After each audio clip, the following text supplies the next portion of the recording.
دوستو کیا آپ جانتے ہیں کہ دنیا میں ایسے بھی لوگ ہیں جو صرف یہ چاہتے ہیں کہ اسلام کو کسی بھی طرح سے بدنام کیا جا سکے اور اس کے لیے طرح طرح کے پروپیگنڈا کرتے ہیں، اور اس کے لیے یہ ایسے لوگوں کو بھی ہائر کرتے ہیں جو اسلام کے خلاف کتابیں لکھے یا اسلام کے خلاف ویڈیوز بنائیں، اور اس طرح کے لوگ آج کل ہر کہیں دیکھنے کو مل جائیں گے۔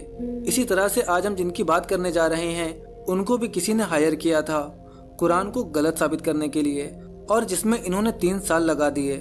اس سفر کے درمیان انہوں نے کیا کیا کیا اور یہ قرآن میں کتنی غلطیاں نکال پائیں۔ السلام علیکم ورحمۃ اللہ وبرکاتہ۔ دوستو ہم سوچ بھی نہیں سکتے کہ کچھ ایسے لوگ ہیں دنیا میں جو اسلام کو بدنام کرنے کے لیے اور مسلمانوں کو غلط دکھانے کے لیے لوگوں کو ہائر کرتے ہیں۔ مطلب ان کا یہی نوکری پیشہ ہوتا ہے کہ جاؤ اور اسلام کو غلط ثابت کرو۔ آج ہم آپ کو ایک ایسے ہی انسان کے بارے میں بتانے جا رہے ہیں جنہوں نے اسی کام میں 3 سال لگا دیے۔ آئیے جانتے ہیں کہ یہ کون ہے اور انہوں نے اسلام قبول کیسے کیا۔ السلام علیکم، میں آج کل سعودی عرب میں رہ رہا ہوں اور میں ایک مسجد میں رہ رہا ہوں اور میں مسلمان ہوں۔ اگر آج سے 10-12 سال پہلے مجھ سے کوئی کہتا کہ اسلام قبول کر لو اور مکہ میں جا کر رہنا شروع کر دو تو میں اسے کہتا کہ تم پاگل ہو، نہ تو میں کبھی اسلام قبول کروں گا اور نہ کبھی مکہ میں جا کر رہوں گا۔ مگر آپ دیکھ سکتے ہیں کہ آج میں یہاں ہوں اور میں ایک مسلمان ہوں۔ مجھے یہاں مکہ میں ایک عیسائی کے بطور لایا گیا تھا اور میری ڈیوٹی یہ تھی کہ قرآن کی انگلش ٹرانسلیشن پڑھوں اور اس کی جدید انگریزی میں تشریح کروں، قرآن پر اور اسلام پر اعتراض اٹھاؤں، قرآن کی تعلیمات پر سوال کھڑے کروں۔ میرا کام تھا کہ پہلے سے کیے گئے انگلش ترجمے کو غلط ثابت کروں اور ایک نیا ترجمہ پیش کروں۔ یہاں پر میرے ساتھ قرآن کی تشریح کرنے والی کمیٹی بنا دی گئی تھی اور میرا کام تھا کہ میں اس کمیٹی سے روزانہ بحث کروں کہ اس ترجمے میں کیا کیا خامیاں ہیں۔ Since I could not read or speak Arabic, I wasn't doing any translation work. I was simply invited here to check the English to make certain that this new interpretation of the Quran was easily understood. My work, of course, required that I read the Quran over and over again. Well, as you can imagine, having no knowledge of Islam. بہرحال میں نے یہ کام 3 سال تک کیا اور 3 سال تک قرآن کی اتنی گہرائی میں چھان بین کرنے پر میرے خیال میں مجھے ماسٹر ڈگری یا پی ایچ ڈی کی ڈگری ملنی چاہیے۔ ابھی مجھے قرآن کا مطالعہ کرتے ہوئے صرف 6 مہینے ہی ہوئے تھے کہ میں نے اپنے اندر محسوس کرنا شروع کر دیا کہ میں تو بچپن سے ہی مسلمان تھا۔ میں جب بچپن میں جیفرسن جارجیا میں رہتا تھا تو میری ماں ہر اتوار کو مجھے چرچ لے جاتے تھے۔ اس وقت میری عمر تقریباً 3 سال ہوگی اور میں چرچ کے بعد والدہ کے ساتھ ایک لائبریری میں جاتا تھا جہاں بچوں کے مطالعے کے لیے بہت ساری کتب رکھی رہتی تھیں، رنگ برنگی تصویروں والی، کہانیوں والی۔ وہاں ایک کتاب تھی جس میں اونٹوں کی تصویر بنی ہوئی تھی، صحرا کی تصویر تھی، ایک لمبا سا جبہ پہنے ہوئے ایک آدمی کھڑا ہوتا تھا۔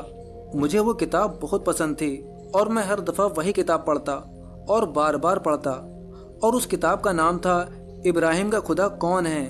میں ماں سے ضد کرتا اور ماں مجھے ہر بار میری خواہش پر اسی کتاب سے پڑھ کر کہانی سناتی کہ ابراہیم کون تھا، کیسے ابراہیم نے اپنے والدین کے دین سے انکار کیا، کیسے ابراہیم بتوں کی عبادت کے خلاف لوگوں کے سامنے آواز اٹھاتا تھا، کیسے ابراہیم نے اللہ کے حکم پر اپنا گھر بار چھوڑ کر بیوی اور بچوں کو لے کر دور کسی جگہ کی طرف نکل گیا، حتیٰ کہ وہ یہ بھی نہیں جانتا تھا کہ اسے کہاں بھیجا جا رہا ہے۔ بس وہ اپنے اللہ کے حکم کو فالو کر رہا تھا اور وہ اللہ کے حکم پر چلتا ہوا مکہ پہنچا۔ گاڈ یعنی اللہ کو ابراہیم کا ایمان پسند تھا۔ کیسے اس نے بچپن سے ہی بتوں کی عبادت چھوڑ کر اللہ کی تلاش شروع کر دی تھی اور اللہ نے اس کی اسی تلاش کا اسے یہ صلہ دیا۔ بس جس طرح ابراہیم کو گھر چھوڑ کر مکہ آتے وقت نہیں پتا تھا کہ اس کا مقصد کیا ہے، مگر اللہ کا ایک مقصد تھا اسے مکہ بھیجنے کا، اسی طرح مجھے بھی یہاں آئے ہوئے 6 مہینے گزرے تو میرے دل میں بھی یہ بات سر اٹھانے لگی کہ میرے یہاں آنے کا بھی ایک مقصد ہے، یعنی اللہ نے مجھے یہاں کسی مقصد کے لیے بھیجا ہے۔ اور مجھے یہاں سعودی آئے ہوئے صرف 6 مہینے ہی ہوئے تھے کہ اللہ نے میرے دل پر دستک دینا شروع کر دی، اور وہ شام میں کبھی نہیں بھول سکتا جب میں نے مغرب کی اذان سنی اور میں گھر سے باہر نکل آیا۔ میرے گھر کے پاس یہاں تقویٰ مسجد تھی، میں سیدھا وہاں گیا اور دروازے پر دستک دینا شروع کر دی۔ لوگ وہاں نماز کے لیے آ رہے تھے اور مسجد کے اندر جا رہے تھے، مگر مجھے نہیں پتا تھا کہ میں مسجد میں جا سکتا ہوں یا نہیں، کیونکہ میں تو عیسائی ہوں۔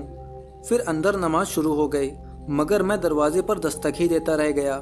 تقریباً 15 سے 20 منٹ بعد لوگوں نے نماز سے فارغ ہو کر باہر نکلنا شروع کر دیا اور میں دروازے پر دستک ہی دے رہا تھا۔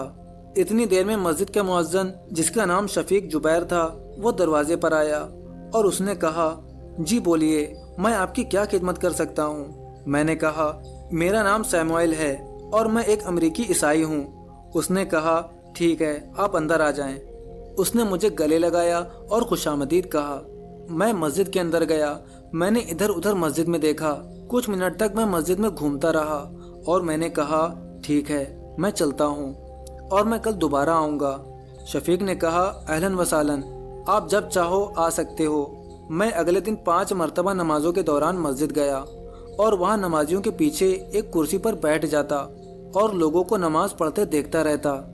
چونکہ مجھے عربی نہیں آتی تھی، اس لیے مجھے نہیں پتا تھا کہ وہ کیا پڑھ رہے ہیں اور مجھے کچھ سمجھ میں نہیں آ رہا تھا کہ میں سوائے بیٹھ کر ان کو دیکھنے کے اور کیا کر سکتا ہوں۔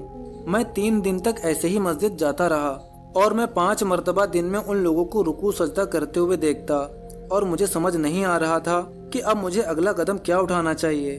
تیسرے دن میں نے شفیق سے کہا کہ کیا تم مجھے مسلمانوں کی طرح نماز پڑھنا سکھا سکتے ہو؟ شفیق اس کے لیے راضی ہو گیا اور اس نے مجھے سورہ فاتحہ یاد کروائی اور بس اس کو یاد کرنے کی دیر تھی کہ میری زندگی بدل گئی۔ مجھے سورہ فاتحہ یاد کرنے میں 2 ہفتے لگے۔ 2 ہفتے بعد میں نے شفیق سے پوچھا کہ اب مجھے آگے کیا کرنا ہے۔ شفیق نے کہا، آپ کو کلمہ پڑھ کر اسلام قبول کر لینا چاہیے۔ میں نے کہا، یہ سب کیسے ہوگا؟ وہ مجھے اسلامک ایجوکیشن فاؤنڈیشن لے گیا۔ وہاں پر ڈاکٹر صادق مالکی سے میری ملاقات کروائی، جو کہ کنگ عبدالعزیز یونیورسٹی میں پروفیسر تھے۔ ڈاکٹر مالکی نے مجھے شہادت کے کلمات پڑھائے اور میں مسلمان ہو گیا۔ اس کے بعد ڈاکٹر مالکی نے مجھے اپنی کار میں بٹھایا اور مجھے ڈائریکٹ خانہ کعبہ لے گئے۔ میں نے حرم شریف کو دیکھا اور کہا، مجھے معلوم ہے یہ اللہ کا گھر ہے جسے ابراہیم اور اسماعیل نے مل کر تعمیر کیا تھا۔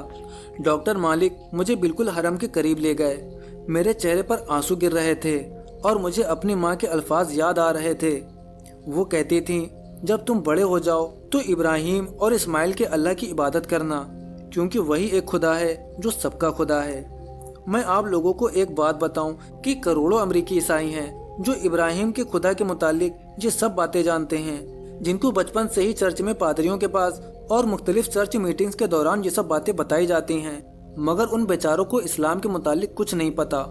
ہمیں صرف ان لوگوں تک پہنچنا ہے، ان کو بتانا ہے کہ اسلام کیا ہے، اور صرف ان لوگوں کے سامنے اسلام کی وضاحت بیان کرنی ہے، بس پھر وہ لوگ اسلام قبول کر لیں گے۔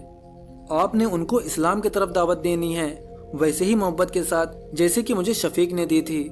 آپ نے اپنے عمل سے ان لوگوں کو ثابت کرنا ہے کہ مسلمان اچھے ہوتے ہیں اور اسلام ایک اچھا مذہب ہے، تاکہ ان لوگوں کے دلوں میں اسلام مخالف تمام چیزیں ختم کی جا سکے جو کہ اسلام مخالف پروپیگنڈا کرنے والوں نے ان کے دلوں میں بھر دی ہے۔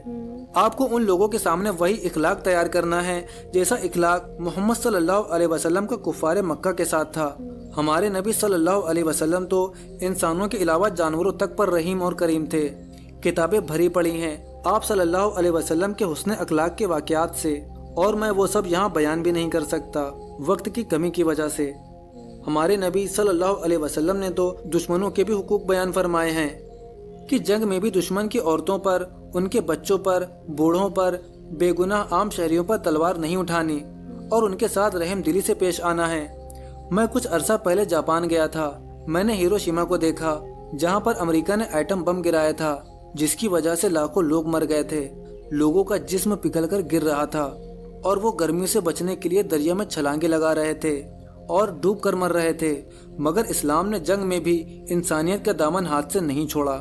اسلام کہتا ہے آپ فصلیں تباہ نہیں کر سکتے، آپ کو کھانے پینے کے ذخائر تباہ کرنے کی اجازت نہیں ہے، آپ مذہبی عبادت گاہوں کو تباہ نہیں کریں گے۔ تو میں وہاں 0 پوائنٹ پر گیا۔ ہیروشیما میں 0 پوائنٹ اس جگہ پر واقع ہے جہاں پر امریکہ نے زمین پر بم گرایا تھا، تو میں نے وہاں پر نماز پڑھی۔ تو وہاں پر بہت سارا میڈیا تھا، کیمرے اور رپورٹرز تھے، اور وہ سب مجھ سے سوال کرنے لگے کہ آپ کیا کہتے ہیں، کیا اسلام ایٹم بم گرانے کی اجازت دیتا ہے؟ میں نے کہا نہیں، صرف عام بے گناہ لوگ ہی مریں گے، عورتیں اور بچے بھی، اور عبادت گاہیں تباہ ہوں گے، اور اسلام یہ سب کرنے سے منع کرتا ہے۔ تو آج آپ دیکھ لیں کہ جاپان میں اسلام سب سے تیزی سے پھیلنے والا مذہب ہے، اور دنیا کے بہت سارے دیگر ممالک میں ہیں